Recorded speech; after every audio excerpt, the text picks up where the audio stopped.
Kayaknya semangat sekali ya. Hari ini sampai udah masuk nih 100 peserta di jam 7 malam. Tepuk tangan buat kita semua.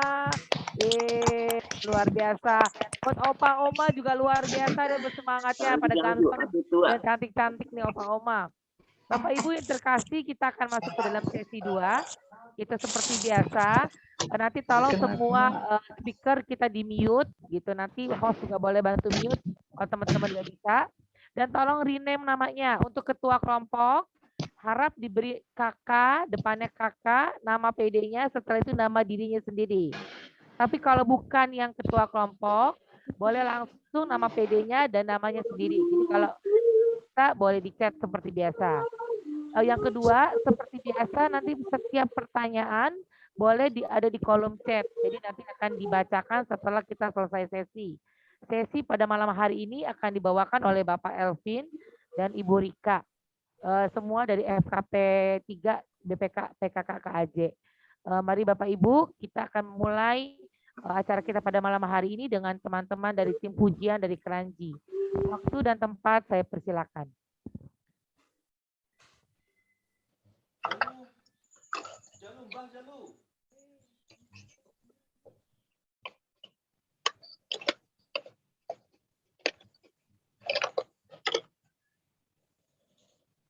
Halo teman-teman dari Keranji. Tadi mereka sudah ada, apakah mereka keluar karena ini sinyal? Oh enggak, ada. Oke. Ada nih. Oke, silakan waktu dan tempat teman-teman dari Keranji boleh memulai acara seminar kita di malam hari ini dengan puji-pujian terlebih dahulu. Baik, selamat malam. Selamat malam. Terima kasih waktu dan tempat yang diberikan kepada kami. Selamat malam untuk semua peserta. Oke, sebelum kita mulai, marilah kita buka acara pada malam hari ini dengan tanda kemenangan kita. Dalam nama Bapa dan Putra dan Roh Kudus. Amin. Yesus yang Maha Baik, terima kasih atas segala berkat rahmat-Mu yang sungguh luar biasa yang kami rasakan pada saat ini. Sampai dengan detik ini. Sungguh besar kuasa-Mu, sungguh besar berkat-berkat-Mu untuk kami. Untuk itu kami mohon Yesus, segala kelancaran pada acara malam hari ini. Sehingga Roh Kudus-Mu Kau curahkan kepada kami melalui ajaran-ajaran-Mu yang akan diwartakan pada malam hari ini. Pantaskan kami Yesus untuk dapat menerima sabda-Mu, dapat menerima ajaran-ajaran-Mu, dan semoga dapat menjadi berkat untuk kami, keluarga kami, orang-orang di sekitar kami. Kemuliaan pada Bapa dan Putra dan Roh Kudus, seperti pada sekarang selalu dan sepanjang segala abad. Amin. Sekarang selalu dan sepanjang segala abad. Amin. Oke, baiklah, marilah kita mulai acara pada malam hari ini. Kita menyanyi bersama dengan lagu Anggur Baru.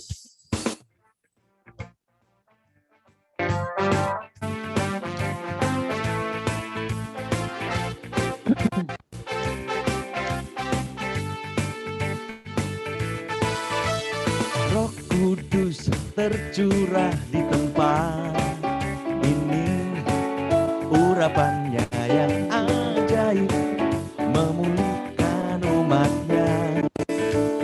Roh Kudus tercurah bagi gerejanya, membangkitkan umat pilihannya.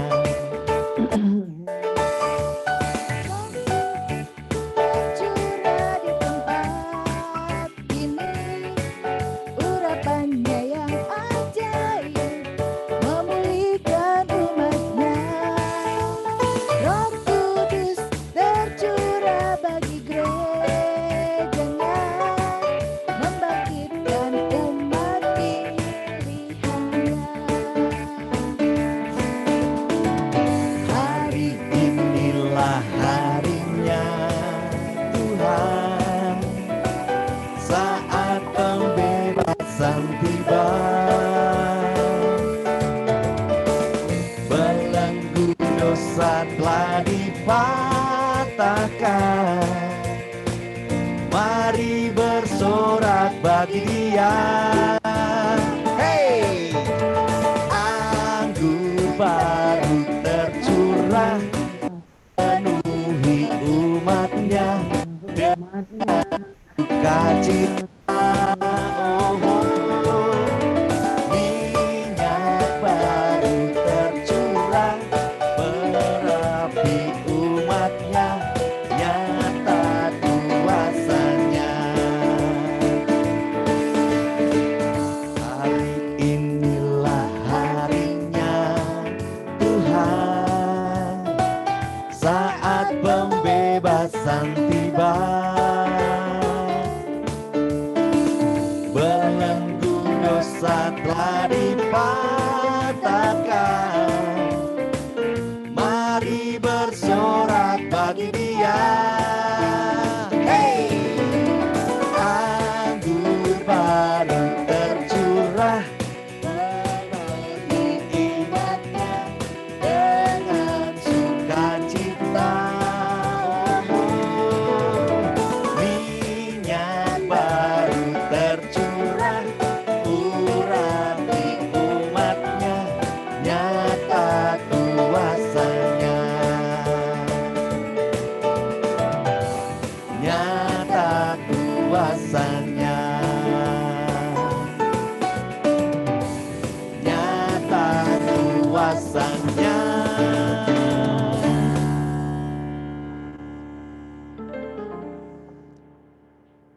Terima kasih Yesus atas segala kasih karunia-Mu di dalam hidup kami. Atas segala berkat-berkat-Mu yang tak berkesudahan di dalam hidup kami. Sungguh Yesus, segala yang terjadi di dalam hidup kami hanya karena rahmat-Mu, hanya karena kasih karunia-Mu. Terima kasih Yesus. Terima kasih Yesus. Terima kasih. Marilah kita nyanyikan. Kita naikkan satu pujian sebagai penyembahan kami. Kita mohon pula Roh Kudus mendampingi kami, mendampingi kita semua di dalam acara ini, di dalam setiap keseharian kita semua.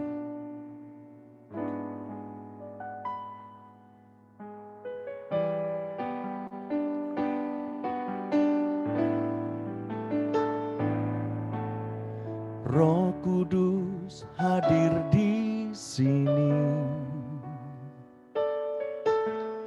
mengalir di bait suci. Perkara ajaib pun terjadi, kuasa mujizat nyata, karena Roh Allah sedang bekerja.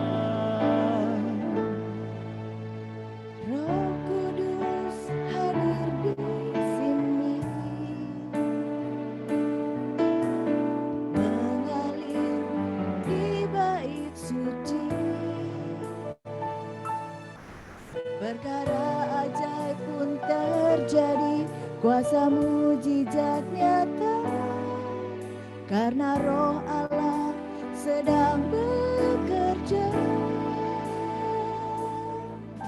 Tiada yang mustahil dan tiada yang sukar bila Roh Allah turut bekerja. Tiada yang mustahil bagi orang percaya bila Roh Allah turut bekerja di antara kita.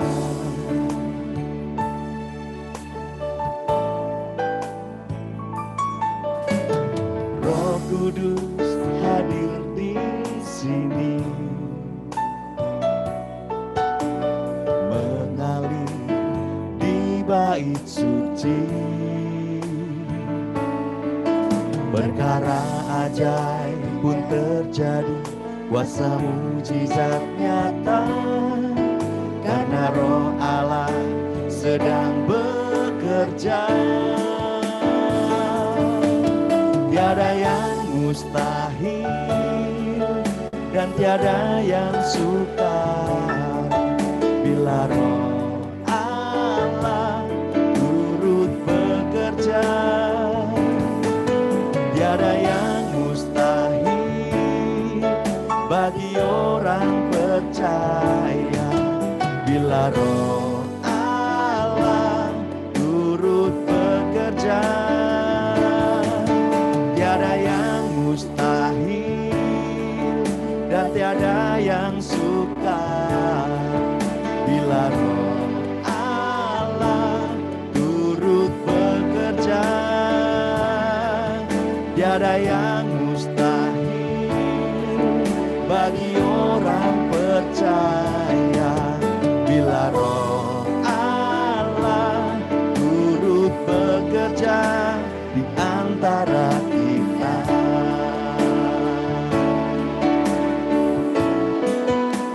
Oh, tiada yang mustahil dan tiada yang sukar bila Roh Allah turut bekerja. Tiada yang mustahil bagi orang percaya bila Roh Allah turut bekerja. Tiada mustahil dan tiada yang sukar bila Roh Allah turut bekerja antara kita. Bila Roh Allah, bila Roh Allah, bila Roh Allah turut bekerja antara kita.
Terima kasih Yesus, terima kasih atas segala rahmat, atas segala kebaikan-Mu yang terjadi dalam hidup kami. Terima kasih Yesus, terima kasih.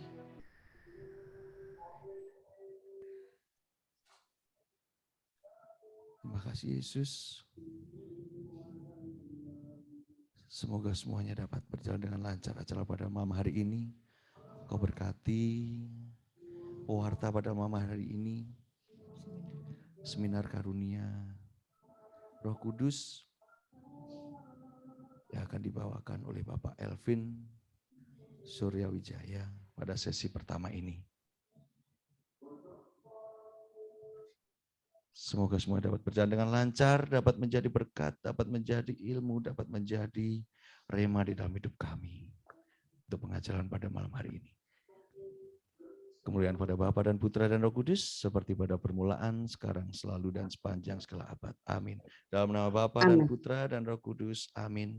Amin. Yesi. Baik, selamat malam Bapak Ibu. Saya izin share screen. Apakah sudah muncul? Kelihatan, Pak. Kelihatan ya? Baik. Oke. Oke, saya perbesar dulu. Oke.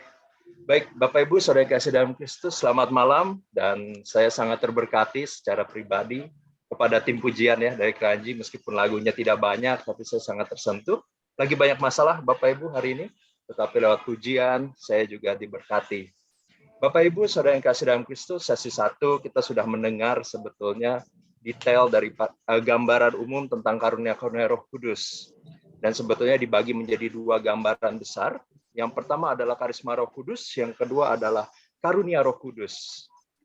Karisma Roh Kudus akan dibahas lebih lanjut Bapak Ibu dengan pengajar-pengajar yang luar biasa nantinya. Oleh sebab itu, tolong selalu hadir ya. Dan hari ini kita akan lebih fokus kepada yang namanya karunia Roh Kudus. Dan ada 7, itulah sebabnya disebut Sabta Karunia Roh Kudus. Oh, saya sampai lupa. Nama saya Elvin ya, Bapak Ibu. Saya tergabung di dalam BPK PKKJ sebagai pewarta dan pengajar. Di luar karismatik, saya membantu sebagai katekis untuk rekan-rekan disabilitas. Baik, Bapak Ibu, kita masuk lebih jauh.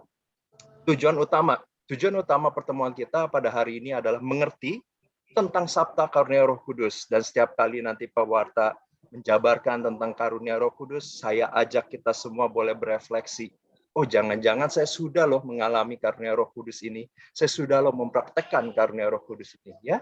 Nanti di akhir Bapak Ibu akan ada board ya, breakout room. Kita dibagi kelompok, tolong sharingkan.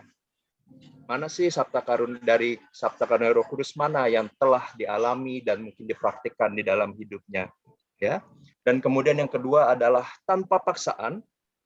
Kami berharap supaya di hari ini semakin muncul satu kerinduan Bapak Ibu memiliki hidup seperti Kristus, memiliki karakter seperti Kristus, memiliki karunia mesianis. Bapak Ibu, Saudara yang kasih dalam Kristus, singkat cerita karunia Roh Kudus bicara mengenai bagaimana caranya, bagaimana Roh Kudus membantu kita supaya to be like Jesus secara karakter. Kita tahu Bapak Ibu, karakter bukan bicara saat ini saya baik, besok tidak baik. Tidak, karakter bicara mengenai konsistensi. Dan karakter ini sendiri tentu sangat dipengaruhi dari cara kita berpikir ya. Berpikir, berkata, bersikap. Lama-kelamaan menjadi sebuah karakter. Dan pada hari ini kita diharapkan dengan bantuan karunia Roh Kudus, kita mau rindu memiliki karakter yang mirip dengan Yesus itu sendiri. Satu sharing Bapak Ibu, untuk membuka lebih jauh lagi. Saya dahulu ketika pertama kali mengalami pertobatan lewat SADR, saya menggebu-gebu Bapak Ibu ya, saya melihat karunia Roh Kudus itu, saya tidak tahu yang namanya karunia Roh Kudus ya, yang saya tahu adalah wah ada karisma penyembuhan, waduh keren sekali itu ya, bisa menyembuhkan, bisa melakukan mukjizat dan lain-lain. Dan Bapak Ibu saya terfokus ke sisi sana dan saya mencoba meluangkan waktu lebih banyak untuk memahami dan training untuk hal tersebut. Singkat cerita Bapak Ibu saya diizinkan punya satu pengalaman unik. Jadi saya waktu itu masih melayani di sebuah komunitas anak muda dan saya melayani satu orang anak muda di situ ya Bapak Ibu, dan tidak hanya saya melayani orang anak muda tersebut, ada senior dan juga teman saya sebetulnya ya, karena dia sudah lebih lama di pelayanan melayani satu orang anak muda ini. Singkat cerita Bapak Ibu, kami tahu permasalahan anak muda ini dan saya pribadi seringkali berdoa dan mendapatkan rasanya anak ini luka batin. Teman saya, senior saya yang saya katakan mendapatkan bahwa rasanya anak ini dipenuhi kuasa kegelapan. Ya. Dan Bapak Ibu Saudara kasih, singkat cerita, retret. Dan pada akhirnya di dalam retret tersebut saya diizinkan Tuhan boleh menjadi ketua sel, ya, seperti ketua kelompok. Dan saya melayani anak tersebut. Dan ketika malam pendoaan terjadi, Bapak Ibu singkat cerita, saya semakin yakin, oke ini luka batin. Tetapi karena waktu itu saya juga ditemani oleh teman saya, senior saya yang tadi, teman saya selalu bilang, tidak, ini kuasa kegelapan. Dan Bapak Ibu singkat cerita, Romo pada akhirnya ikut mendoakan anak ini, dan selesai didoakan, sangat jelas anak ini menyampaikan bahwa dia terluka sekali dengan ibunya. Bapak Ibu Saudara kasih dalam Kristus, itu hanya salah satu contoh karunia karismatis. Tetapi yang masalah adalah saya belum mengusahakan memiliki karunia mesianis, karunia Roh Kudus ya, karakter Yesus. Sehingga Bapak Ibu namanya anak muda ya, saya udah berdoa, oh saya benar, saya tegur teman saya dengan tidak baik ya. Teman saya, senior saya itu saya tegur, bro, lu udah lama pelayanan, kenapa? Ya, kenapa tidak bisa membedakan? Ya, karena teman saya hampir berbulan-bulan mendoakan anak ini selalu dengan kuasa untuk pembebasan kuasa gelap, tapi tidak dibereskan di luka batinnya. Bapak Ibu, kalimat saya ternyata membuat dia terluka. Dan singkat cerita dia mundur dari pelayanan. Dan itu adalah salah satu pengalaman saya di mana saya sebetulnya menyesali hal tersebut ya, karena satu sisi saya melayani Tuhan, saya mendapatkan mampu menyampaikan apa yang terjadi terhadap anak itu, tetapi di sisi lain Bapak Ibu karakter saya kurang baik, sikap saya kurang baik, sombong, dan yang pada akhirnya justru saya melukai teman saya sesama pelayanan. Meskipun sudah minta maaf, tetapi sudah terburu rusak relasinya ya. Sehingga Bapak Ibu saya mengajak kita semua, mari kita sama-sama fokus di dalam kesempatan kali ini dan mari kita rindukan dengan sangat karunia mesianis terjadi di dalam diriku ya. Baik Bapak Ibu, fokus daripada karunia Roh Kudus adalah di dalam Yesaya 11 ayat 1 sampai 3. Boleh ya kita baca bersama-sama ya. 1 2 3. Suatu tunas akan keluar dari tunggul Isai, dan taruk yang akan tumbuh dari pangkalnya akan berbuah. Bapak Ibu kita tahu tunas ya, tunas itu kecil gitu ya, dan akan keluar dari tunggul Isai. Tunggul Isai itu kalau kita lihat sebelah kanan ada gambar pohon ditebing, ditebang Bapak Ibu. Nah inilah tunggul Isai ya, jadi kondisi pohon yang sudah hampir mati. Dan kemudian muncul tunas seperti di gambar ya Bapak Ibu di sebelah kanan, muncul tunas kecil, terus kemudian tumbuh batang ya, akar, batang, cabang. Nah itu yang disebut dengan taruk yang tumbuh dari pangkalnya terus-terusan dan perlahan berbuah Bapak Ibu ya. Ini untuk memberikan satu gambaran yang sederhana tentang ayat ini. Dan ternyata di dalam buahnya di dalam ayat 2 terdapat roh Tuhan ada padanya, roh hikmat dan pengertian, roh nasihat dan keperkasaan, roh pengenalan dan takut akan Allah. Ayat ketiga, ya kesenangannya ialah takut akan Allah. Bapak Ibu untuk dapat memahami ini lebih jauh lagi sangat baik jika kita coba bandingkan ayat ini dengan Katekismus Gereja Katolik nomor 1831. Di dalam Katekismus dinyatakan bahwa semakin jelas ya bahwa tunas tadi yang dikatakan tunas di dalam Yesaya 11 itu bicara mengenai Yesus Bapak Ibu ya. Tunggul Isai itu bicara mengenai pohon yang sudah ditebang dan yang sebetulnya itu adalah kondisi Israel pada waktu itu ya. Sudah berada dalam kondisi yang tidak baik. Bukan karena Tuhan kita jahat, tidak, tetapi karena bangsa Israel memilih jalannya sendiri dan akhirnya berada dalam kondisi yang tidak baik. Ya, itu konsekuensi. Dan di sini menyatakan bahwa Kristus inilah yang kemudian memiliki satu kepenuhan, Bapak Ibu. Kepenuhan apa? Kepenuhan akan ketujuh karunia Roh Kudus. Ya, karakter Yesus merupakan satu manifestasi kepenuhan karunia hikmat kebijaksanaan, karunia pengertian, karunia nasihat, keperkasaan, pengenalan, kesalehan, dan rasa takut akan Allah. Saya mohon maaf, ini ada sedikit kesalahan di gambarnya. Bapak Ibu bisa melihat ya, dari mana sih karunia kesalehan muncul? Itu dari ayat yang ketiga. Ya, kesenangannya ialah takut akan Allah. Ini adalah karunia kesalehan. Ya nanti lebih jauh akan dibahas oleh rekan saya, Sis Rika, yang jauh lebih dalam akan membahasnya. Jadi Bapak Ibu, dalam kondisi yang tidak baik atau apapun itu, dari bangsa Israel akan muncul Yesus yang memiliki kepenuhan daripada karunia Roh Kudus ini, yang kemudian akan berbuah luar biasa. Ya, dan sampai saat ini kita adalah salah satu hasil daripada buah perjuangan Yesus. Ya, Gereja Katolik di Indonesia contohnya. Dan ketika seseorang Bapak Ibu memiliki kepenuhan akan karunia Roh Kudus ini, ada satu hal yang luar biasa yang akan terjadi di hidup orang tersebut. Ya, ketujuh karunia tersebut akan melengkapi dan menyempurnakan kebijakan dari mereka yang menerimanya. Sehingga, nah ini yang penting ya Bapak Ibu, sehingga siap mematuhi ilham-ilham ilahi dengan sukarela. Ketika kita bicara dengan sukarela, artinya tidak ada paksaan, ada ketulusan, ada kebahagiaan, ada joy, ada sukacita. Nah, di sini menjadi menarik Bapak Ibu, bagaimana kita memikul salib kita melayani, tetapi penuh dengan kerelaan, sukacita, dan damai sejahtera. Tentu ini yang kita harapkan ya, Bapak Ibu semua. Dan ketika di sini dikatakan melengkapi dan menyempurnakan kebijakan, artinya adalah karunia Roh Kudus akan membantu pikiran kita, melengkapi pikiran kita, moral kita, semangat kita, perasaan kita juga akan dipengaruhi oleh Roh Kudus sehingga kita mampu menjadi pribadi yang melayani Allah dengan sukarela. Nah, kalau ditanya Bapak Ibu, apakah kita sudah mendapatkan karunia Roh Kudus? Sebetulnya jawabannya adalah sudah. Terutama ketika kita dibaptis, dipertegas lagi dengan krisma, dipertegas lagi dengan kita mengikuti doa-doa pencurahan Roh Kudus, Bapak Ibu. Tetapi pada malam ini kenapa kita angkat kembali meskipun kita sudah punya ya? Karena kita tahu Bapak Ibu dalam hidup banyak tantangan, luka batin, kesedihan, kesesakan, itu semua seringkali membuat kita tidak mengupayakan karunia Roh Kudus di dalam diri kita. Ya, kita punya tetapi mungkin kita belum mengupayakan.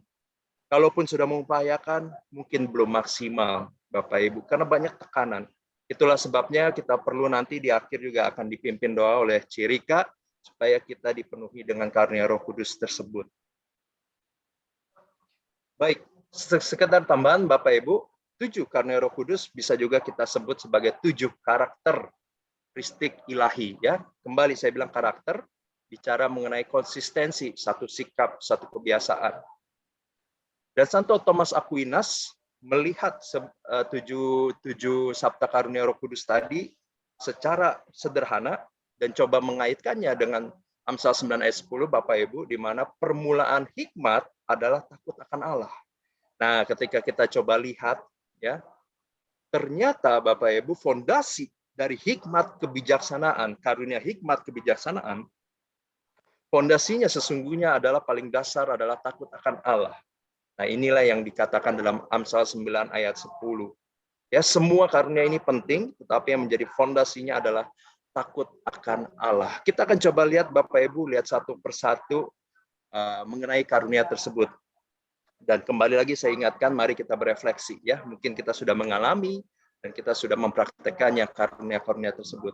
Jika ada dari karunia-karunia ini yang nanti dijelaskan, ada yang kita rasa saya mau karunia itu. Nah, itu juga disimpan di hati kita ya Bapak Ibu, nanti di-sharingkan. Apa sih karunia sebetulnya kita betul-betul mau rindukan ya? Baik, kita masuk Bapak Ibu dengan karunia yang pertama, karunia takut akan Allah. Karunia ini Bapak Ibu akan menopang seseorang ya, menjadi takut untuk menyedihkan hati Tuhan yang didasarkan atas kasih. Di awal Bapak Ibu, hubungan kita dengan Tuhan mungkin ada rasa takut, takut untuk dihukum, takut untuk masuk neraka. Itu tidak masalah, ya. Kita memiliki rasa takut seperti itu sudah baik, tetapi itu adalah awal dari karunia takut akan Allah. Ketika karunia takut akan Allah semakin matang dalam diri kita akan menjadi pribadi yang tidak mau lagi jauh dari Tuhan. Kenapa? Karena saya tidak mau melukai hati Tuhan. Ya, saya tidak mau membuat Tuhan saya sedih. Jadi ketakutan di sini adalah bukannya takut dihukum, tetapi takut membuat hati orang yang kita kasihi sekali, yaitu Tuhan, sedih, Bapak Ibu. 1 Yohanes 4 ayat 18 menekankan di dalam kasih tidak ada ketakutan. Kasih yang sempurna melenyapkan ketakutan, sebab ketakutan mengandung hukuman. Dan barang siapa takut, ia tidak sempurna di dalam kasih. Ketika seseorang secara pikirannya, perasaannya mulai dikuasai oleh karunia takut akan Allah, Bapak Ibu, Allah akan menjadi yang terutama. Dan ketika itu juga semakin sadar, ya, dalam sehari-harinya kita akan semakin dibuat sadar. Yang pertama bahwa adalah dosa itulah satu-satunya penghalang relasi kita dengan Allah. Ya, dosa dapat melukai hati Allah, melukai kita sudah pasti, juga dapat merusak hubungan dengan Allah, Bapak Ibu. Kasih Allah tetap ada, tetapi relasinya menjadi tidak baik karena kita menolak Allah. Bagi mereka yang sudah dikuasai oleh karunia ini akan terdorong untuk menghindari dosa. Ya, menghindari dosa bukan karena paksaan, kembali lagi. Dan tidak hanya menghindari, tapi berusaha, Bapak Ibu, ya, maju. Berusaha hidup selaras dengan kehendak dan rencana Allah. Nah, di dalam prosesnya tentu kita masih punya egoisme, ya, egoisme, kedagingan, tetapi ini semua dapat dikendalikan. Bapak Ibu, jujur hari ini saya punya masalah, ya, handphone saya baru saja pecah, jatuh, ya, jatuh kemudian pecah, dan saya betul-betul sangat stres sebetulnya pagi ini karena saya harus mengurus banyak hal dalam perusahaan saya dan kemudian handphone saya rusak gitu ya. Dan jujur saya sangat terdorong untuk marah-marah, ya, pengen banget marah-marah, nyalain orang segala macam ya. Tetapi saya sadar itu semua hanya membuat saya jatuh dalam dosa kemarahan yang ujung-ujungnya tidak menguntungkan saya, tetapi membuat Allah saya mungkin menjadi sedih, Bapak Ibu. Bayangkan malam-malam saya harus pewartaan, pagi-paginya marah-marah, ya tentu Allah saya pun akan menjadi sedih melihat hal-hal tersebut. Perlahan demi perlahan saya bisa calm down, ya, tetap ada marahnya, tetapi lebih terkontrol seperti itu, Bapak Ibu.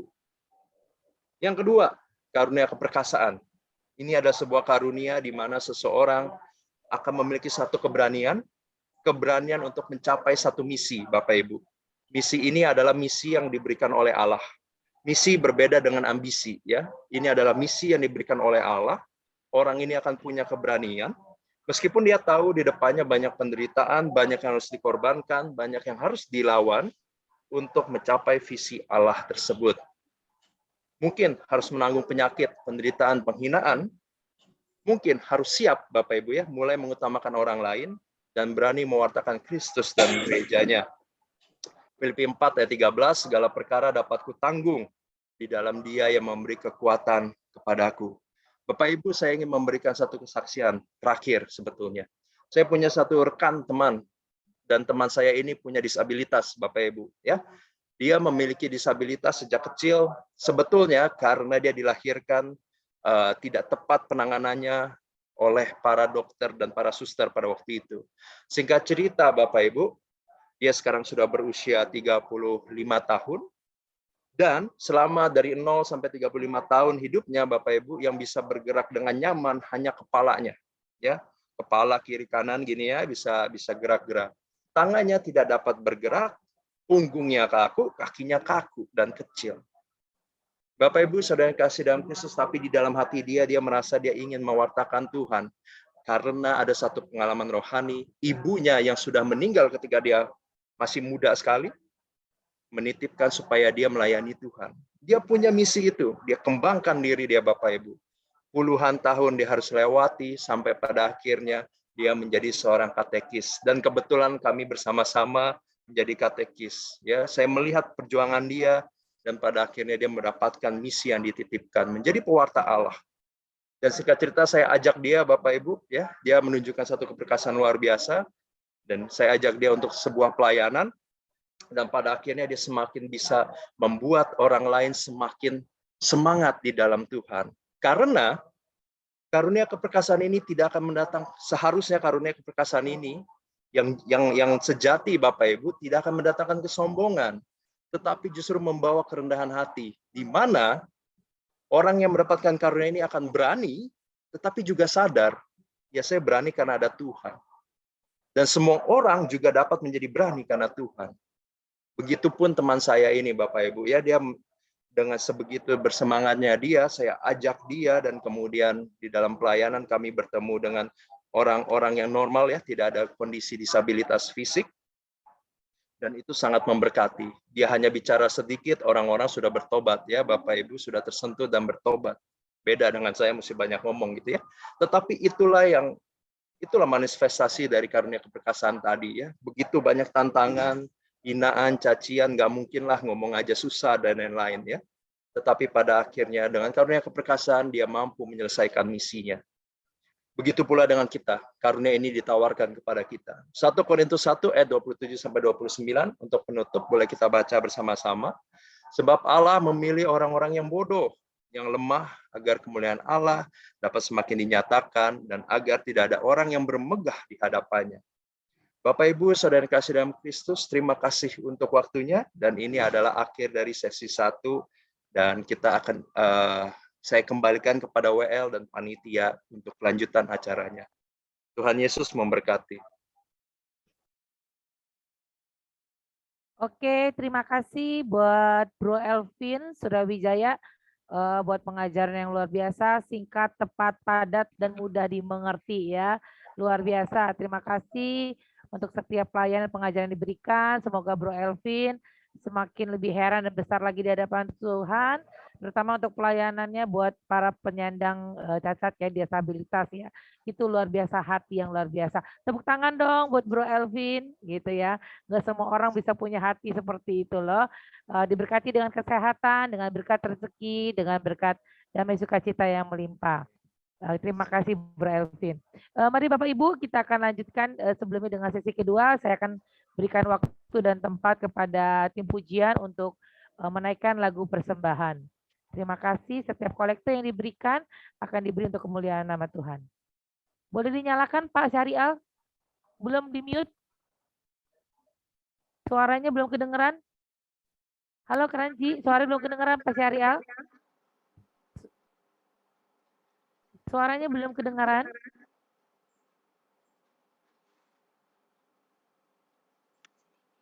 Halo Pak Syarial, suaranya belum kedengaran.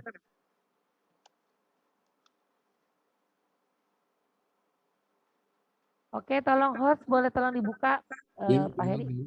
Billy tolong. Halo. Nah, Oke, mantap. baru bisa dibuka. Kita tidak bisa buka karena tadi dikunci sama host. Oke, baiklah, kita menyanyikan lagu persembahan. Semoga kita semua juga bisa memberikan persembahan yang terbaik.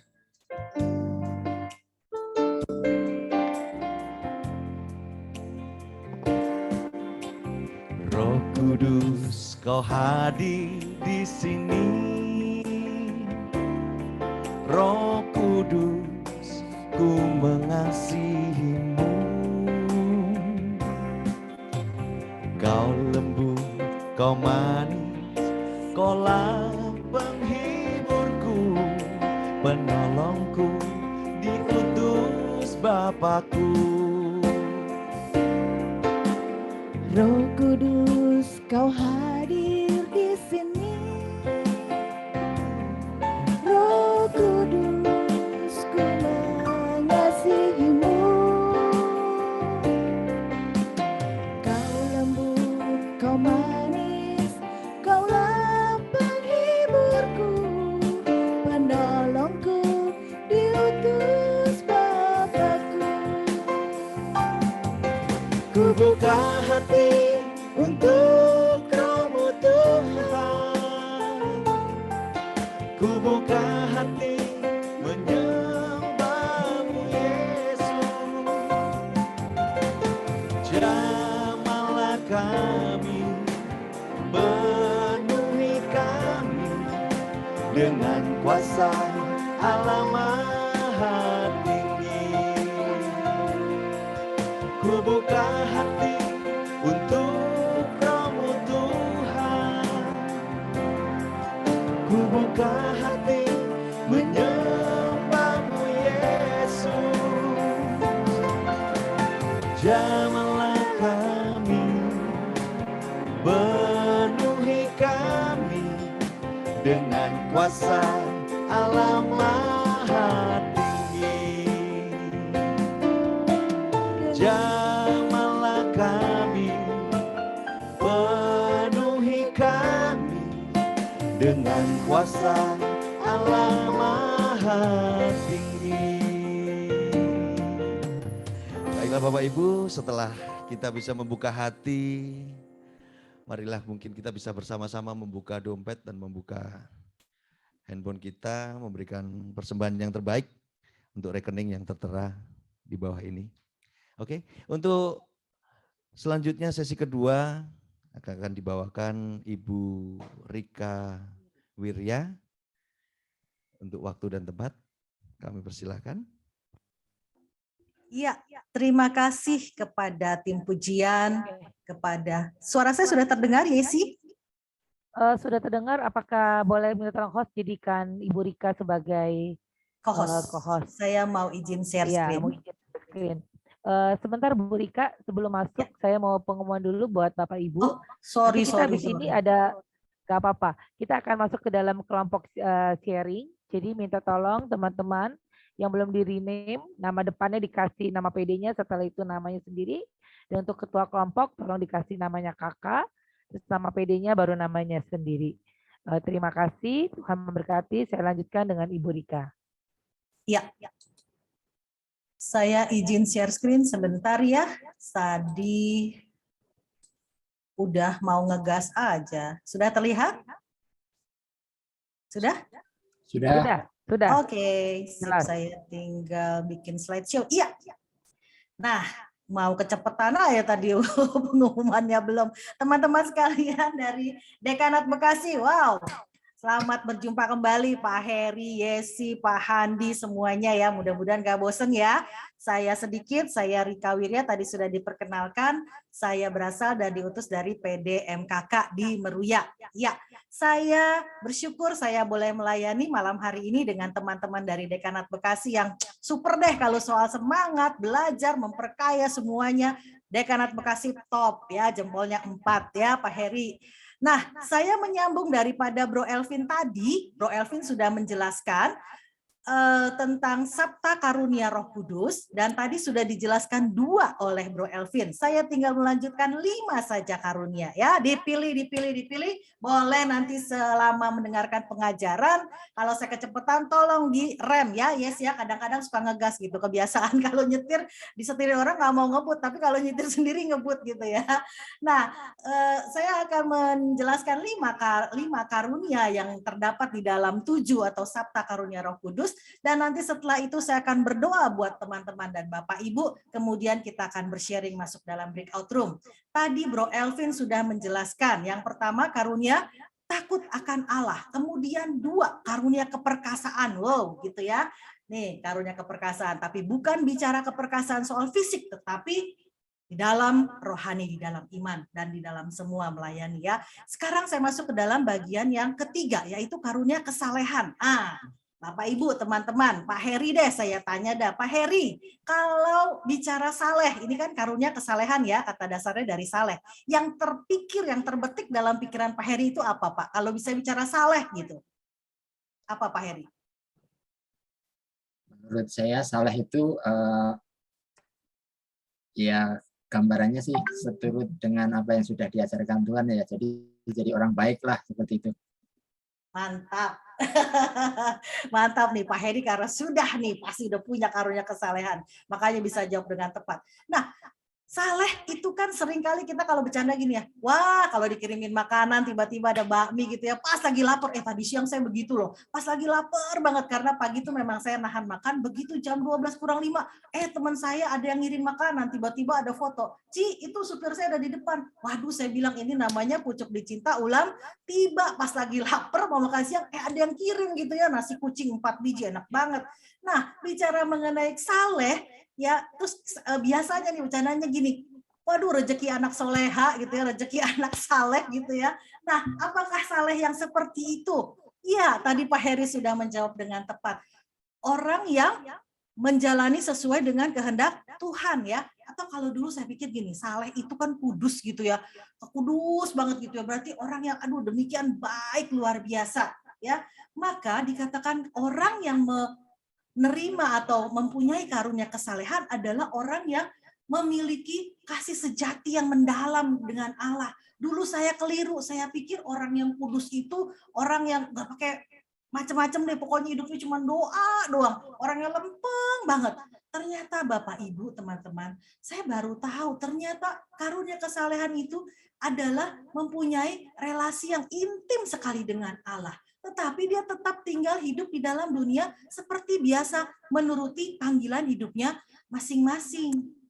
Orang yang mempunyai karunia kesalehan, itu dia mempunyai iman yang percaya dan berpengharapan. Maksudnya apa?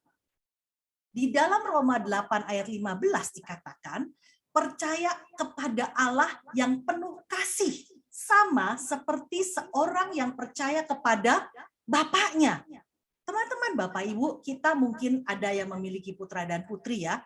Nah, apakah ada anak-anak Bapak Ibu yang ya mikirin gitu ya, besok si Dedi atau papa saya kasih saya makan nggak ya?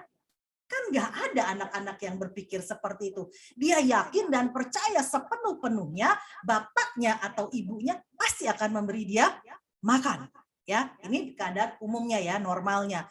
Kepercayaan seorang anak kepada bapaknya yang dia percaya pasti bapaknya akan melindungi, akan menjaga. Ya, saya punya cucu 2 yang usia 4 tahun dan 2 tahun. Yang 4 tahun ini begitu lengket dekat sama dedinya. Jadi apapun yang dedinya ajarkan, apapun yang kata dedinya, itu dia ingat-ingat, kemudian dia akan keluarkan ketika misalnya gitu ya, saya bilang, Gen, nih Dedi nggak ada, mau nggak nonton TV? Karena kan dia nggak boleh nonton TV kan sama orang tuanya. Terus dia bilang, kata Dedi, wah gitu ya. Kalau udah keluar kata Dedi, pokoknya apa saja kata Dedi, itulah yang dia sungguh-sungguh taati. Ya, bukan karena dia takut sama dedinya, tetapi dia sungguh-sungguh sayang sama dedinya karena dia tahu dedinya sayang sama dia. Nah, yang seperti inilah ya kepercayaan kepada Allah kita, karena kita diizinkan untuk memanggil dia ya Aba, ya Bapa. Dialah Bapa kita yang mengasihi kita begitu luar biasa sehingga ada ketaatan dari dalam diri kita yang karena kita mengasihi Allah, karena kita sadar Allah mencintai kita. Maka karunia kesalehan ini menumbuhkan kerinduan dalam hati untuk senantiasa berkomunikasi dengan Allah. Melalui apa? Melalui doa, melalui devosi, ibadat-ibadat sakramen sekalipun online, mau offline, mau online, pokoknya kita selalu rindu untuk bersekutu, berelasi intim dengan Allah. Ya, mau dapat komuni atau tidak, atau komuni batin, kita tetap pada keadaan yang selalu rindu untuk bersatu dengan Allah sendiri. Ya, dan juga komunitas Kristiani tentunya ya di dalam Zoom ini.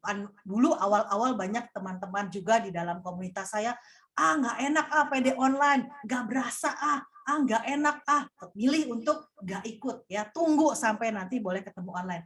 Ternyata Bapak Ibu, kita semua sadar, kita semua tahu bahwa kuasa Allah tidak dapat dibatasi oleh ruang dan waktu ya. Mau lewat kotak-kotak depan gini ya, wah tiap kali ketemu Yesi, hai Yesi gitu ya. Berapa kali, kerap kali kita bertemu dan kerap kali kita mengalami kuasa Allah itu, hadirat Allah sungguh-sungguh nyata sehingga kita bisa berlimpah damai dan sukacita dalam segala keadaan. Di sini saya coba gambarkan di dalam orang yang mengalami kelimpahan.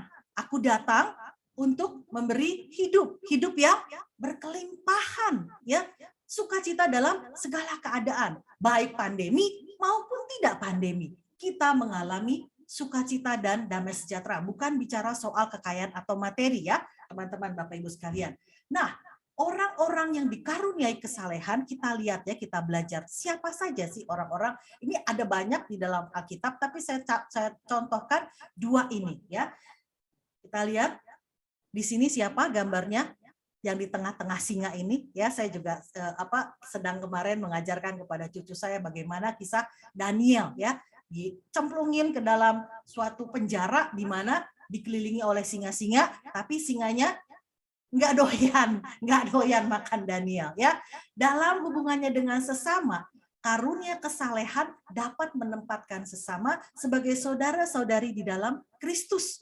Karena Allah mengasihi seluruh umat manusia dan menginginkan agar mereka juga mendapatkan keselamatan. Contoh Nabi Daniel, dia berdoa 3 kali dan kerap kali berdoa dan dia tidak mau menyembah raja. Dia mau berdoa hanya kepada Allah. Dia nggak mau makan makanan yang tidak halal. Ya, sehingga dia dimasukkan dalam kandang gua singa ya. Tetapi kita lihat karena begitu percayanya Nabi Daniel akan Allah ya, dia percaya bahwa dia akan terlindungi. Ini dibuktikan ya, karena dia mempersembahkan hidupnya kudus di hadapan Allah. Demikian juga di sini Santa Teresia dari kanak-kanak Yesus ya. Santa Teresia mengalami hubungan yang luar biasa, intim, erat sekali, sehingga dia mau melakukan apa saja untuk menyenangkan hati Allah Bapa. Dia dengan sukacita melakukan, sehingga hubungannya dengan sesama itu luar biasa baik, karena dia menganggap bahwa apapun yang dia lakukan seperti dilakukan untuk Bapaknya. Makanya dikatakan mereka yang memiliki karunia kesalehan ini akan menjadi lebih bermurah hati kepada sesama dan bahkan bersedia memberikan dirinya demi kebaikan bersama. Ya, kita semua tahu Allah Bapa menghendaki semua orang hidup di dalam keselamatan. Makanya ini juga yang menjadikan kita semua mau bersama-sama belajar. Ya, di sini seminar, mau melayani, kebanyakan tim daripada PDKK di dalam Dekanat Bekasi mau memperdalam lagi, belajar lagi, sehingga kita menjadi saluran rahmat Tuhan atau berkat Tuhan. Nah, di dalam perkataan Bapak Paus Fransiskus mengatakan, ya, kalau tadi kan saya bilang, oh, orang yang kudus itu yang gimana sih gitu loh. Dikatakan oleh Bapak Paus, kita seringkali tergoda untuk memikirkan bahwa kekudusan hanyalah diperuntukkan bagi mereka yang dapat menjaga jarak dari urusan hidup sehari-hari, ya, dan mencurahkan waktu lebih banyak untuk berdoa. Mungkin seperti para terapis, ya, pendoa-pendoa di biara gitu ya, yang jauh dari kehidupan masyarakat umumnya. Jadi kerjanya cuma doa, doa, doa, dan doa. Bukan seperti itu Bapak Ibu teman-teman. Tetapi dikatakan bahwa kita semua dipanggil untuk menjadi kudus. Dengan apa? Menghayati hidup kita masing-masing dengan kasih dan di dalam keseharian kita. Apakah kita sebagai ibu, sebagai bapak, istri, suami, ya, sebagai karyawan, sebagai pekerja, sebagai pelayan. Kita masing-masing memberikan kesaksian kita masing-masing di dalam kegiatan kita sehari-hari, setiap hari, dimanapun kita berada. Bukan hanya menjadi kudus dan baik banget kalau di dalam pede gitu ya, begitu keluar pede sedikit, wah udah keluar aslinya ya. Tidak seperti itu Bapak Ibu teman-teman ya. Itu satu, karunia kesalehan ya. Saya berharap saya dapat menepati waktu yang diberikan ya. Kemudian yang keempat, karunia nasihat. Karunia nasihat ini adalah karunia adikodrati, ya. Adalah karunia yang memberikan petunjuk jalan mana yang harus ditempuh. Seringkali kita mengalami, ya, bahkan kerap kali, bahkan mungkin setiap hari, ya, dalam kehidupan kita dihadapkan pada begitu banyak pilihan. Pilih yang mana? Jalan ini, jalan kiri, jalan kanan, ya. Tapi yang harus diingat, karunia nasihat ini diberikan untuk dapat memberikan kemuliaan yang lebih besar bagi nama Tuhan. Ya, jadi orang yang dikaruniai karunia nasihat ini adalah mereka yang menghasilkan keputusan pada waktu yang tepat, pada waktu keadaan yang tepat, ya, untuk menghasilkan keputusan yang berkenan di mata Allah. Bapak Ibu teman-teman sekalian, sekian tahun yang lalu, ya, sudah cukup agak lama, ya, teman baik saya di dalam pelayanan datang kepada saya dan berkata, Rick, saya mau keluar dari pekerjaan, katanya. Dia seorang karyawan, ya, di satu perusahaan yang cukup besar, cukup oke, jabatannya sudah baik, ya, penghasilannya sudah baik. Tapi dia berkata, tolong doakan ya. Menurut lu, saya harus keluar dari pekerjaan dan kemudian saya mau mulai usaha baru, dia bilang gitu. Aduh, bagi saya waktu itu, ya, diperhadapkan kepada pertanyaan seperti itu, dia tanya, ya, menurut lu saya keluar dan buka usaha, ya, dia bilang. Saya bingung waktu itu jawabnya, karena bagi saya orang yang sudah mapan dengan pekerjaannya, aduh kalau mesti mulai usaha baru, ya, itu berarti mulai dari nol dan sebagainya, apa dia bisa, ya, gitu. Kemudian saya bergumul di dalam doa, saya doakan, dan kemudian saya menjawab pertanyaan dia dengan mantap. Saya bilang, yes, saya dukung kamu, keluar aja, ya. Dia seorang bapak, dia punya keluarga dan dia seorang pencari nafkah tunggal, ya, karena istrinya nggak kerja. Oke. Dengan dukungan saya, dengan nasihat saya memberikan jawaban, ya, dia dengan mantap, dia keluar dari pekerjaan, dia memulai usaha baru, ya. Dia undang kami ke dalam kantornya yang baru, ya, menyewa kecil sekali, benar-benar kecil sekali, ya. Tapi dia mulai usaha itu dengan tekun, dan dia jalankan sehingga pada sekarang ini dia boleh mempunyai satu perusahaan yang cukup oke, ya, cukup baik, besar, ya, menghasilkan keuntungan yang baik, dan dia sudah hidup lebih daripada yang waktu itu, ya, ketika dia mulai memulai usaha yang baru, ya. Sehingga bagi saya yang waktu itu juga, saya juga gemetar ketika dihadapkan pada pertanyaan, menurut kamu saya keluar atau tidak, gitu ya. Nah, saya sekarang ketika mempelajari, mempersiapkan ini, saya teringat akan pengalaman itu. Bagaimana karunia nasihat bisa diberikan kepada kita, anak-anaknya yang mau memberikan bantuan, ya, memberikan peneguhan kepada sesama yang sedang membutuhkan terang, ya, terang Tuhan yang berguna untuk memuliakan Tuhan sendiri. Maka kita akan berusaha mendengarkan dan taat akan bimbingan Roh Kudus, bukan dari keinginan kita sendiri atau pikiran kita pribadi. Makanya karunia nasihat ini hendaklah kita melihat segala sesuatu di dalam terang iman. Nah, ada penghalang nggak dari karunia ini? Ada, teman-teman. Ya, penghalang daripada karunia ini berasal justru dari diri sendiri. Ya, ada penolakan, ada keraguan.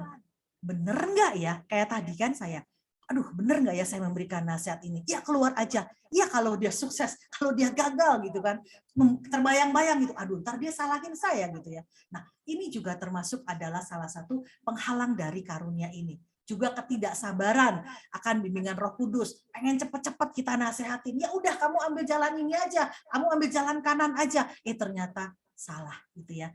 Nah, orang yang dikaruniai karunia nasihat ini adalah seorang pastor, ya, dari Ars, yaitu Pastor Yohanes Maria Vianney, ya.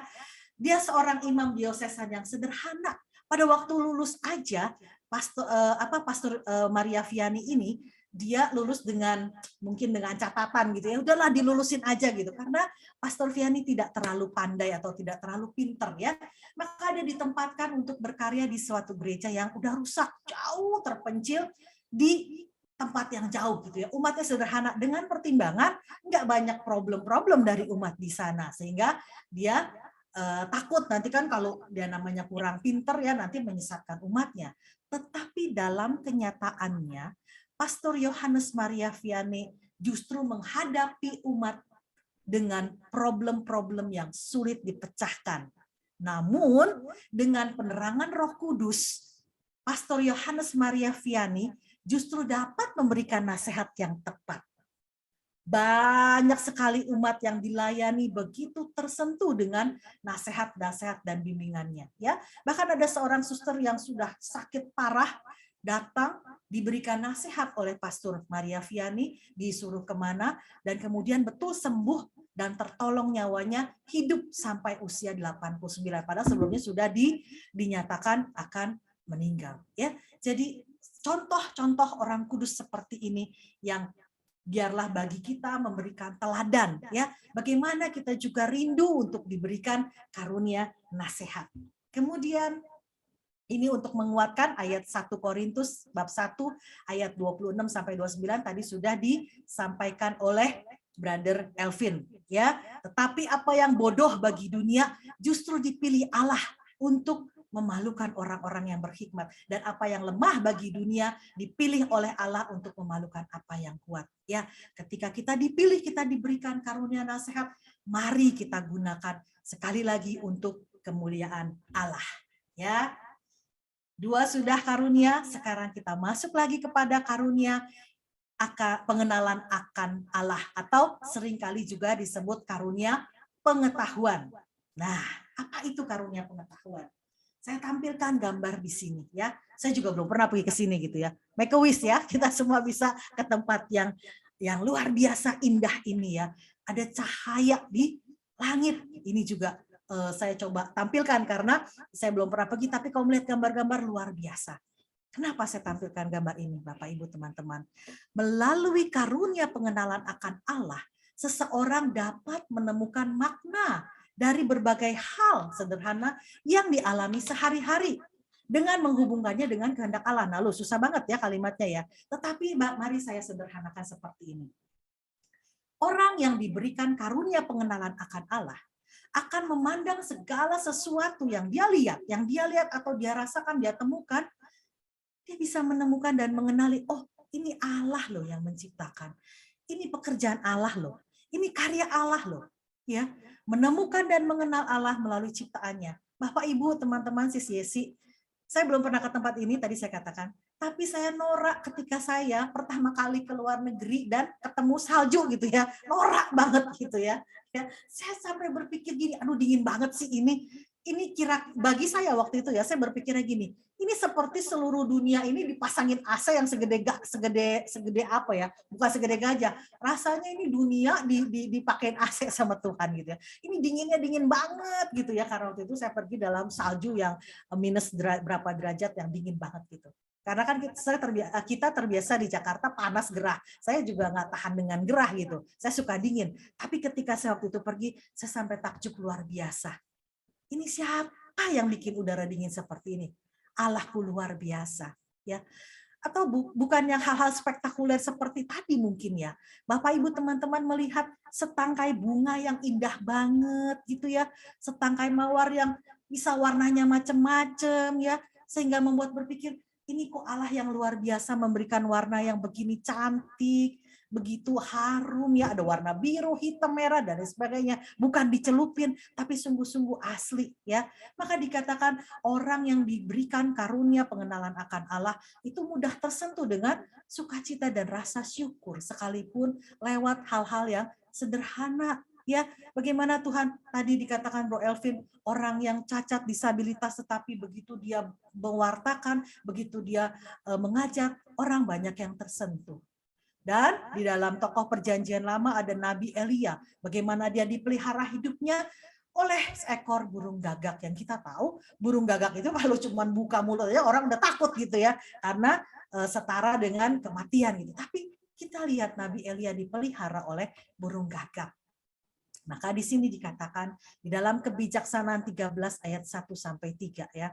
Sungguh tolol karena kodratnya semua orang yang tidak mengenal Allah sama sekali dan mereka tidak mampu mengenali Dia yang ada dari barang-barang yang kelihatan. Dan walaupun berhadapan dengan pekerjaannya, besar ya, pekerjaan Tuhan, mereka tidak mengenal senimannya. Sebaliknya, mereka menganggap Allah yang menguasai jagat raya ialah api atau angin ataupun udara kencang, lagi pula lingkaran bintang-bintang atau air yang bergelora atau penerang-penerang yang ada di langit ya. Jika dengan menikmati keindahannya mereka sampai menganggapnya Allah ya, maka seharusnya mereka mengerti betapa lebih mulianya penguasa kesemuanya itu. Sebab Bapa dari keindahan itulah yang menciptakannya. Ada kesadaran itu ya, lewat hal-hal yang sederhana ya. Bahkan dikatakan seseorang dapat memberikan makna dari pekerjaannya sehari-hari ya.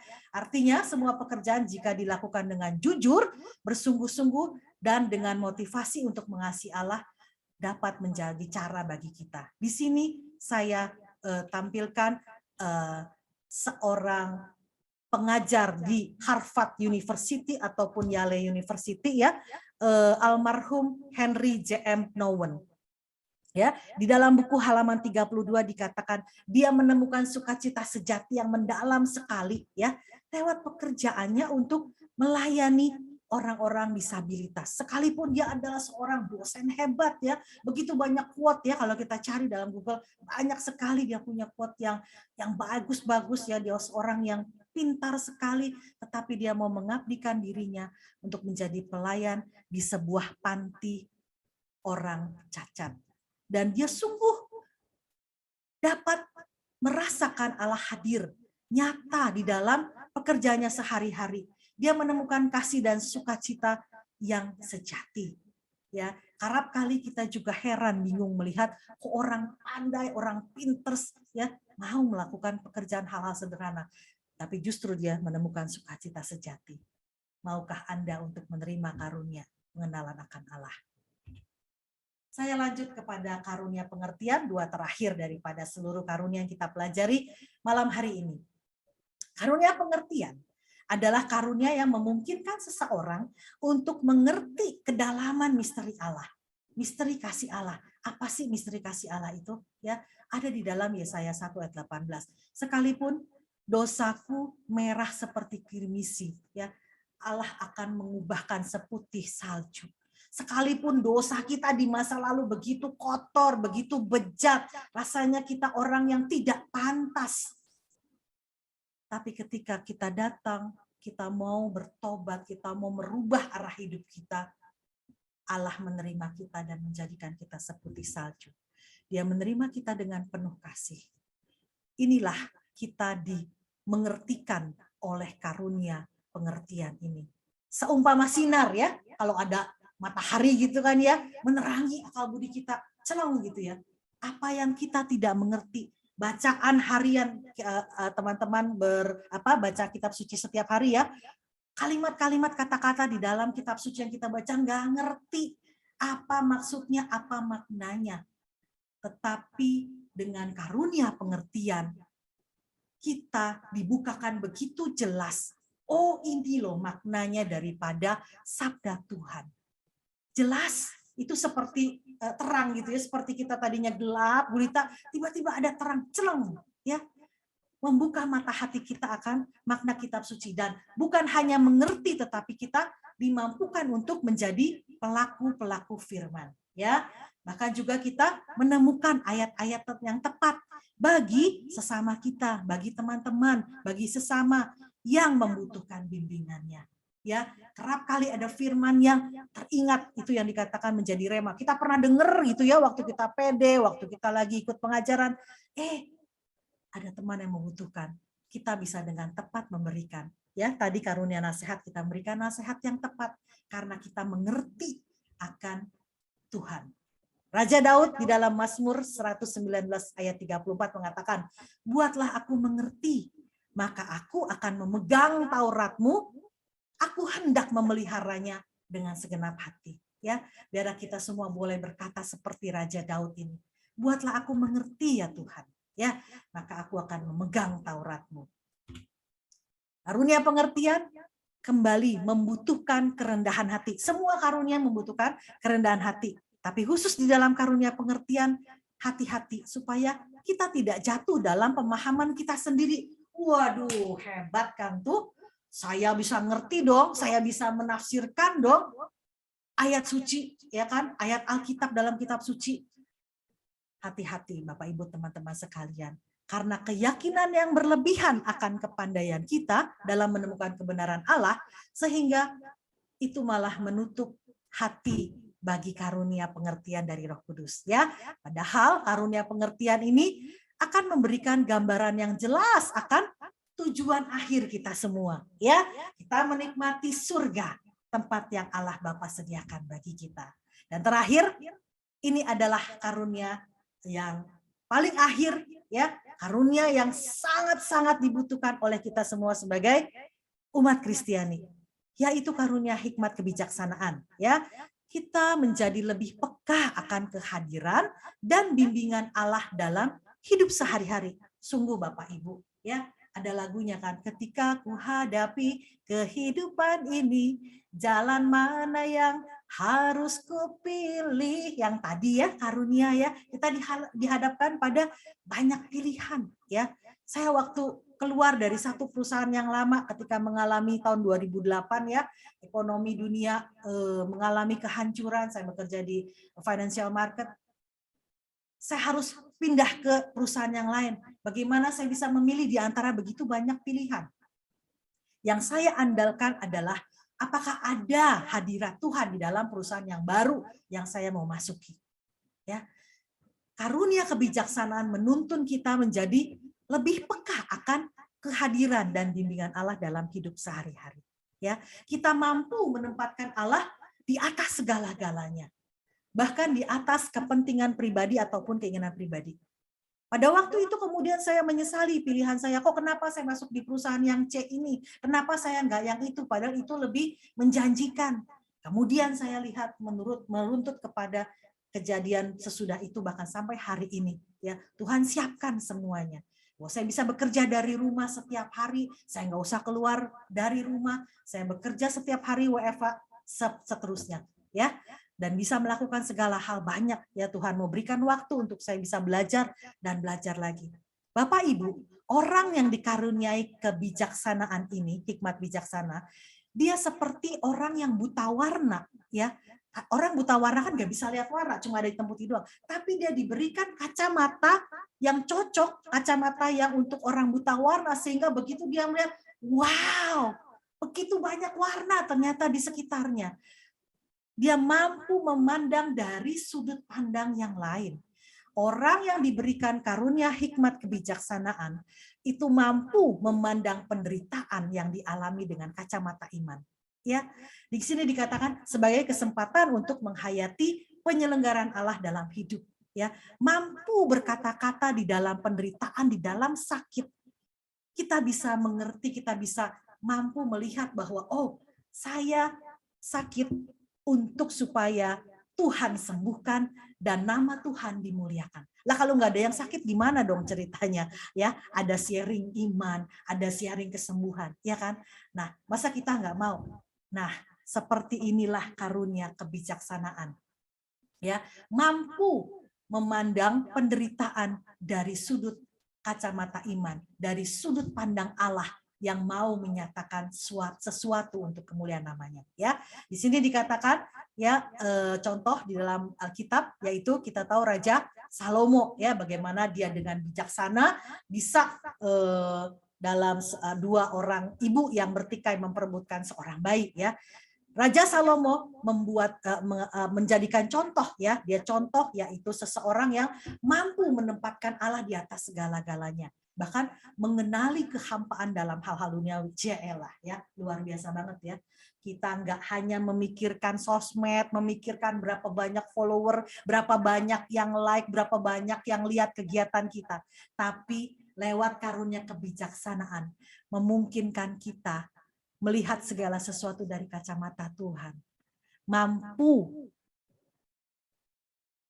memandang penderitaan sekali lagi dengan kacamata iman dan tetap dapat bersukacita dalam segala keadaan ya, baik dalam keadaan baik maupun keadaan yang kurang baik.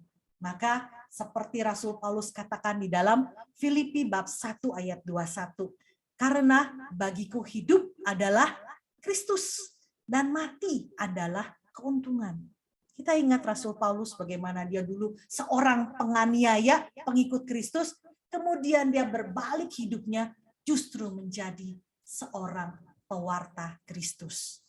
Jadi dikatakan hidupnya bukanlah hidupnya lagi, bukan miliknya lagi, tetapi Kristus yang sungguh hidup di dalam dirinya. Teman-teman, Bapak, Ibu, saudara-saudari terkasih dalam Kristus, mana karunia yang kita rindukan? Dan mana yang Tuhan sudah berikan? Mari saat ini saya mengajak kita semua untuk masuk ke dalam doa.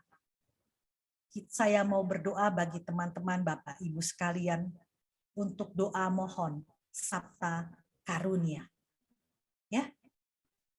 Mari kita berdoa.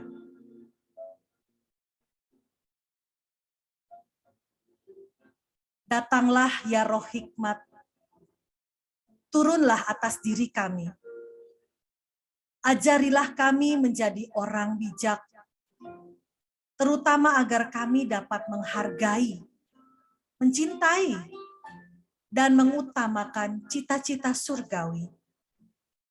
Semoga kami Kau lepaskan dari belenggu dosa dunia ini.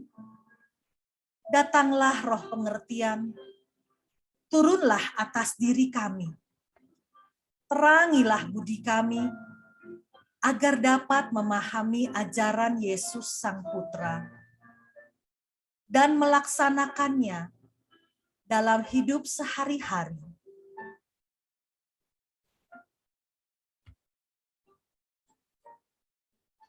Datanglah ya Roh Nasihat, dampingilah kami dalam perjalanan yang penuh gejolak ini. Semoga kami melakukan yang baik dan menjauhi yang jahat. Datanglah ya Roh keperkasaan, kuatkanlah hamba-Mu yang lemah ini, agar tabah menghadapi segala kesulitan dan derita. Semoga kami Kau kuatkan dengan memegang tangan-Mu yang senantiasa menuntun kami. Datanglah ya Roh pengenalan akan Allah. Ajarlah kami mengetahui bahwa semua yang ada di dunia ini sifatnya sementara saja. Bimbinglah kami agar dapat menggunakan hal-hal duniawi untuk kemuliaan-Mu. Datanglah ya Roh kesalehan. Bimbinglah kami untuk terus berbakti kepadamu. Ajarlah kami untuk menjadi teladan kesalehan bagi orang-orang di sekitar kami. Ajarlah kami untuk takut dan tunduk kepadamu. Maka datanglah ya Roh takut akan Allah, dimanapun kami berada. Tegakkanlah kami agar selalu berusaha melakukan hal-hal yang berkenan kepadamu. Amin. Terima kasih teman-teman, Bapak, Ibu, dan panitia. Saya kembalikan untuk melakukan breakout room, sharing kelompok dengan 2 pertanyaan yang saya sudah tampilkan di layar. Yang pertama, karunia apa yang sudah kita miliki? Ya, di-sharingkan kepada teman-teman. Dan yang kedua, karunia apa yang dibutuhkan atau dirindukan?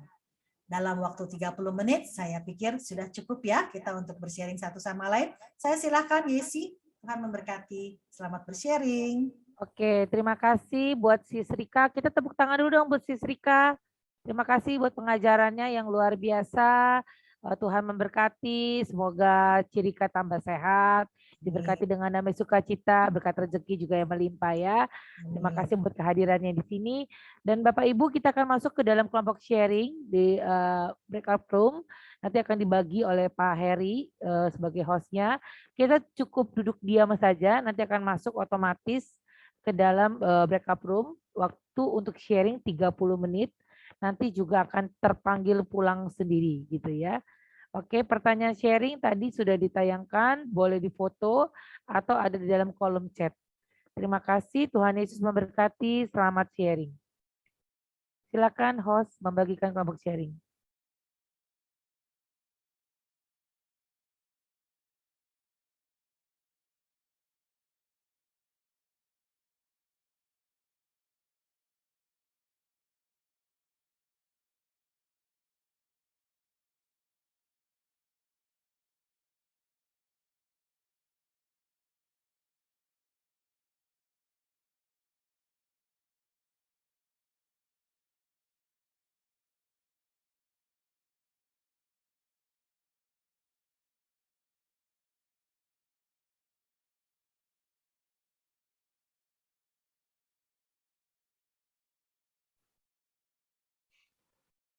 Udah bagi ya. Halo. Tambah 12.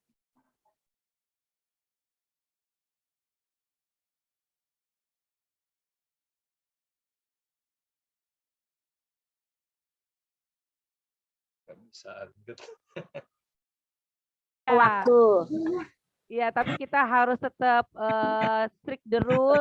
Kalau nggak kita terlalu malam, kesian juga. Jadi cukup ya waktu 30 menit untuk kita sama-sama sharing dan saling-saling berbagi.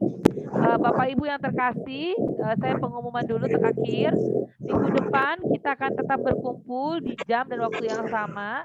Jadi di hari Selasa jam 7 malam, tanggal 1 Maret gitu ya, jangan lupa. Sesi ketiga itu tentang bahasa roh dan menafsirkan bahasa roh.